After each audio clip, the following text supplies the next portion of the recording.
மக்களே ஒரு நிமிஷம் இந்த வீடியோ பார்த்தா தான் இந்த முழு வீடியோவே உங்களுக்கு புரியும். கடந்த சனிக்கிழமை வந்து பாத்தீங்கன்னா அமெரிக்காவும் இஸ்ரேலும் சேர்ந்து ஈரானை வந்து பாத்தீங்கன்னா அட்டாக் பண்றாங்க.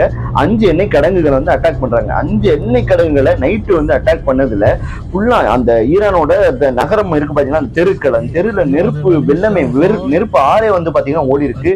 ஏகப்பட்ட பேர் வந்து இதனால உயிர் இழந்திருக்கலாம்னு சொல்லப்படுது.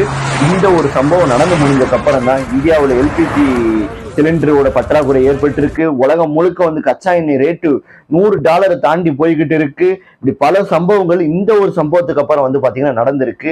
என்ன நடந்துகிட்டு இருக்கு? ஊரே விட்டு சண்டை நம்மளுக்கு எதுக்குடா, நம்ம உண்டு நம்ம வேலை உண்டு இருப்போம். இப்ப அந்த ஒரு சண்டை நம்ம வீட்டு வாசல் இல்ல நம்ம வீட்டுல உள்ள கிச்சன் ரூம் வரைக்குமே வந்துருச்சு.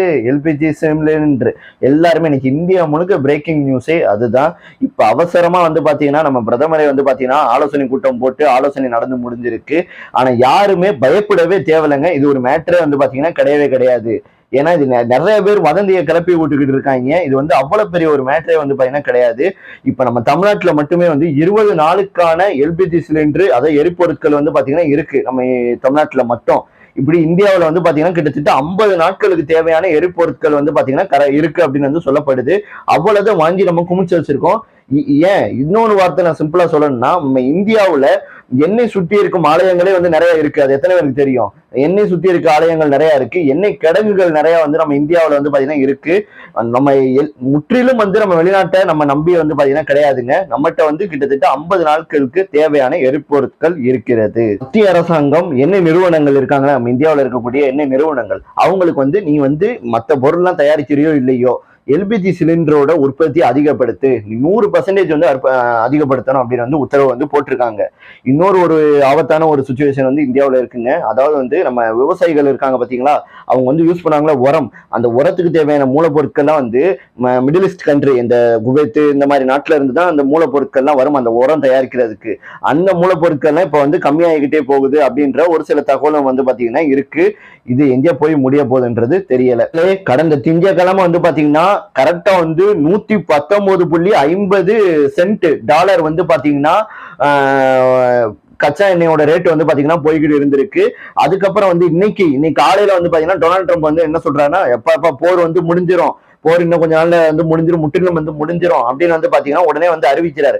அவர் அறிவிச்ச அடுத்து ஒரு 1/4 மணி நேரமோ இன்னும் 1 மணி நேரத்திலேயே வந்து பாத்தீங்கன்னா $98 $96 வந்து பாத்தீங்கன்னா குறைஞ்சிருக்கு. $100 கீழே வந்து பாத்தீங்கன்னா கச்சா எண்ணெயோட ரேட்டு, ஒரு ஃபேர்லரோட ரேட்டு வந்து பாத்தீங்கன்னா குறைஞ்சிருக்கு. இப்ப டொனால்ட் ட்ரம்ப் மேல ஏகப்பட்ட பிரஷருங்க. உலக நாடுகள்லாம் நீ ஏன்டா சண்டைக்கு போன, உலக நாடுகளே வந்து பாத்தீங்கன்னா இப்ப டொனால்ட் ட்ரம்ப்பை போட்டு ஏறிக்கிட்டு இருக்காங்க. ஏன்னா ஐரோப்பால வந்து பாத்தீங்கன்னா பெட்ரோல் வந்து பாத்தீங்கன்னா சுத்தமா கிடைக்கல, அவ்வளவுதான் ஸ்டாப். பாகிஸ்தான்ல வந்து பாத்தீங்கன்னா ஸ்கூல் 2 வாரத்துக்கு லீவு, எந்த அரசு வாகனங்களும் யூஸ் பண்ணக்கூடாதுன்னு புதிய சட்டத்தை வந்து பாத்தீங்கன்னா பாகிஸ்தான்ல வந்து போட்டிருக்காங்க. $50 வந்து பாகிஸ்தான்ல பெட்ரோல் ரேட்டு வந்து பாத்தீங்கன்னா ஏத்திருக்காங்க. ஸ்கூல் 2 வாரம் லீவு, எந்த அரசு சார்ந்த நிகழ்ச்சிகளும் நடக்கக்கூடாது. அரசாங்கம் சார்ந்த எந்த விஷயங்களும், அதாவது வெளிநாட்டுக்கு டிராவல் பண்றது அரசாங்கம் சார்ந்த, பிரதமரே வந்து சொல்லியிருக்காப்ல, பிரதமருக்கு நானே வந்து அரசு சார்ந்த எந்த நிகழ்ச்சிக்கும் வந்து வெளிநாட்டுக்கு நான் போக மாட்டேன் அப்படின்னு அவரோட பிரதமர், பாகிஸ்தானோட பிரதமரே வந்து பாத்தீங்கன்னா அறிவிச்சிருக்காரு.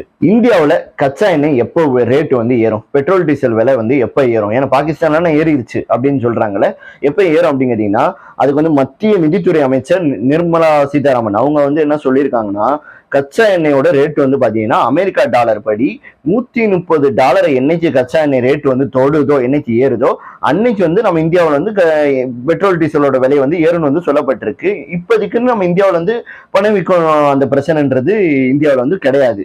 2வது, எல்பிஜி சிலிண்டர் சம்பந்தமா என்னென்ன நியூஸ் வந்து வெளியாயிருக்கு அப்படின்னு கேட்டீங்கன்னா, எல்பிஜி சிலிண்டர் வந்து இப்போ வந்து ஒரு சிலிண்டர் நீங்க வாங்குறீங்கன்னா, அது வாங்கினோடனே வந்து ஒரு 15 நாள் சென்று நீங்க அடுத்த சிலிண்டர் வாங்கிக்கலாம். ஆனா இப்போ வந்து அதை வந்து எக்ஸ்டெண்ட் பண்ணியிருக்காங்க. 25 நாள் சென்று தான் உங்களால அடுத்த சிலிண்டரை வந்து வாங்க முடியும். ஓகேவா? அதுக்கப்புறம் வந்து பாத்தீங்கன்னா இது கமர்ஷியல் சிலிண்டர் வந்து பாத்தீங்கன்னா விநியோகம் பண்றதை ஸ்டாப் பண்ணியிருக்காங்க. அதாவது பொதுமக்களுக்கு முக்கியத்துவம் கொடுக்கணும், வீடுகளுக்கு முக்கியத்துவம் கொடுக்கணும்னு சொல்லிட்டு இந்த கமர்ஷியல்களுக்காண்டி கொடுப்பாங்கல்ல வணிக சிலிண்டர்ஸ், அதெல்லாம் வந்து ஸ்டாப் பண்ணியிருக்காங்க. நேத்தோட வந்து பாத்தீங்கன்னா ஸ்டாப் பண்ணியிருக்காங்க. சிலிண்டரோட விலை வந்து $60 வந்து பாத்தீங்கன்னா உயர்த்தியிருக்காங்க. சிலிண்டர் கொஞ்சம் எல்பிஜி சிலிண்டர் தட்டுப்பாடுன்றது இந்தியாவில் வந்து தெரியுது. முன்னெச்சரிக்கை நடவடிக்கையும் வந்து பாத்தீங்கன்னா இதெல்லாம் வந்து பாத்தீங்கன்னா பண்ணியிருக்காங்க. பெங்களூர்ல கிட்டத்தட்ட வந்து ஏகப்பட்ட ஹோட்டல்கள் வந்து இன்னைக்கு மூடப்பட்டிருக்குங்காங்களே. ஏகப்பட்ட ஹோட்டல்ஸ் வந்து பாத்தீங்கன்னா மூடப்பட்டிருக்குதா.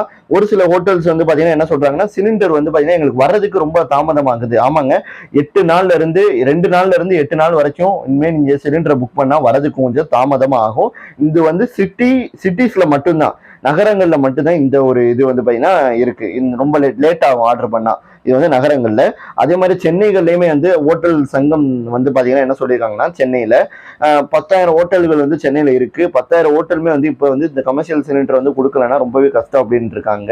இப்ப சந்தைகள்ல, அதாவது இந்த கள்ளச்சந்தைன்னு கள்ளச்சந்தையில வந்து கிட்டத்தட்ட ஒரு சிலிண்டர், கமர்ஷியல் சிலிண்டர் 2,000 3,000 வித்துக்கிட்டு இருக்காங்களாம்.